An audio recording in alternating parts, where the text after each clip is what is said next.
Hey guys, welcome back to Making Mindfulness Fun, and continuing on our Enneagram series. Today we are talking about the Enneagram 4, which is the individualist.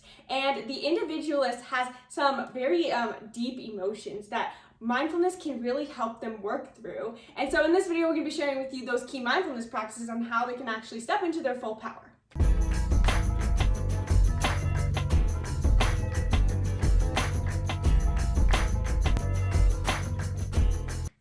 So the type 4, this is a fun type to talk about. The type 4 is called the individualist. Your core desire is to be unique as a whole because, well, as a type 4, you are going to be naturally the artist, the artistic person, the creative, the very expressive individuals, and you love having aesthetics, and we love you for that. But you're also, because your core desire is to be unique, you can get a little caught up in that, and so you tend to have a lot of emotions that you're working through that can kind of overwhelm you, and especially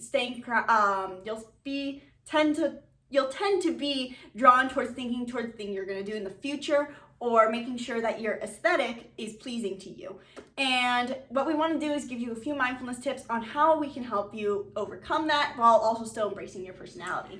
Type 4 is your kind of the essence of Sacral Chakra. So as we do more videos here, but we also have a blog on this, that like the Sacral Chakra is, once we feel secure and safe in our root chakra, we can move up to the Sacral Chakra where it's our sense of individuality. It's usually really nurtured in our teen years.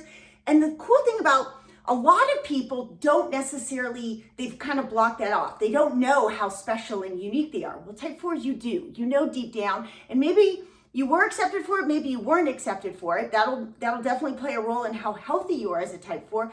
But you know deep down, as I'm saying this, if you're a type 4, you're like, yeah, I'm different, but I'm special. You have this feeling of like, I see the world in a way that other people don't, and it allows me to escape reality, and I come up with these crazy ideas. I can express myself uniquely, and sometimes we just have to, one, show gratitude for the fact that like, I am unique, I am different. Every type needs to think that, but type 4s, you're better about that. You know, like you kind of own it. And then you also at the same time have to become a little bit grounded in some form of reality if you want to be able to interact with people around you. Now, you could totally be by yourself, individualist, and like just go do your own thing, beat of your own drum, but sometimes you come up with a conflict in like aligning with a significant other, aligning with a child, a parent. You know, we all have to kind of work together with these Enneagrams. Yeah, and so type 4 is really at their core desires, they really want to feel this sense of belonging. And so that's kind of why they embrace this unique individualistic aesthetic, because usually in the young childhood, there's a programming that they don't fit in for who they are, right? They have these deep emotions, they have this unique perspective of the world. And so maybe when they're young, that made them feel like they didn't fit in, because frankly, like our society wants us all to fit in this box of everyone be the same, everyone be normal, so you can fit in. And so I think for type 4s, that's especially hard. And I used to think I was a type 4 until I realized that was my wing, which is often our behaviors. And so the belonging really has to come from, you really have to look within and realize that we're all human, we're all one, and you are special, and you don't need to create this image of yourself being special, and that you're special from the inside, which you really talked about a second ago. Yeah.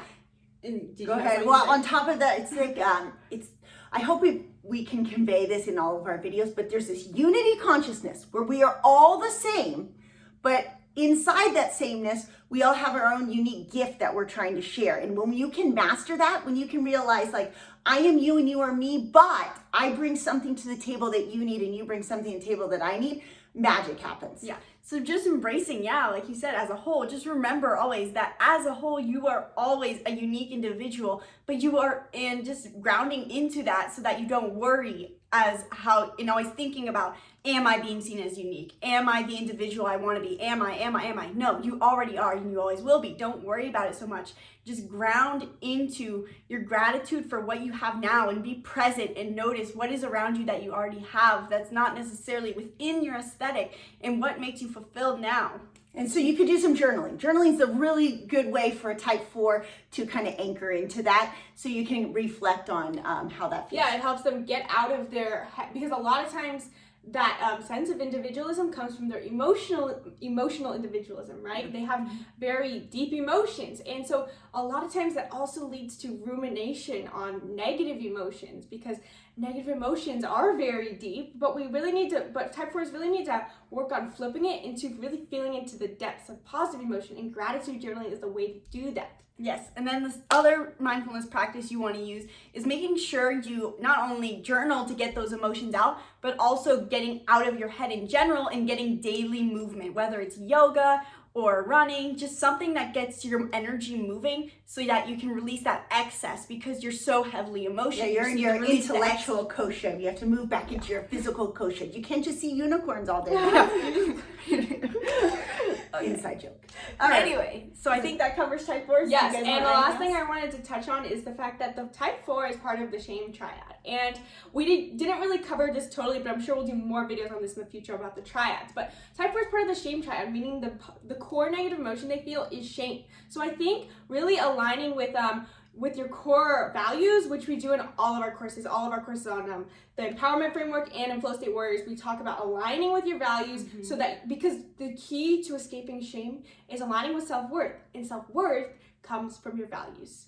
Does that cover it? I think that's great. So leave a comment below if you're a type 4, or if you know a type 4 in your life who could use this video. Please let us know in the comments below. And share it with them. Maybe this could help them experience more mindfulness in their life. Yes.